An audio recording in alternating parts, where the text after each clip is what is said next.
بسم الله الرحمن الرحیم. زه نن تاسو ته یو داسې عمل ښیم چې انشاءالله چې څومره مؤمنان رونه دي دا عمل کوي نو د هر قسم څیز نه د شر نه به الله رب الجلال ساتي، حفاظت به د هغې نه کېږي.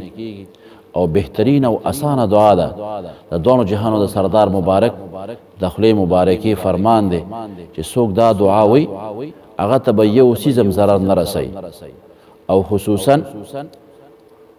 بلډ پریشر، دغه رنګې فالج او شوګر وغیره یا اچانک چې کوم حوادث راځي د دغه بیمارونه به خدای پاک محفوظ ساتي. خدا پکې شرط شته چې په یقین باندې ویل پکار دي سحر او ماښام درې پیرې، او څوک چې سحر او ماښام درې پیرې ووایي نو الله رب الجلال څوک چې سحر ووایي نو تر د ماښامه پورې به د ده حصار کېږي. دغه رنګې چې څوک ماښام درې پیرې ووایي نو د هغه به چې کوم دی د سحره پورې حصار الله رب الجلال دا کوي، یعنی د هر یو څیز نه به خدای پاک دی ساتي.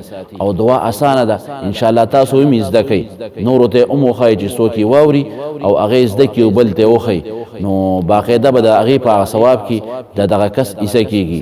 دعا دا ده: بسم الله الذي لا يضر مع اسمه شيء في الأرض ولا في السماء وهو السميع العليم.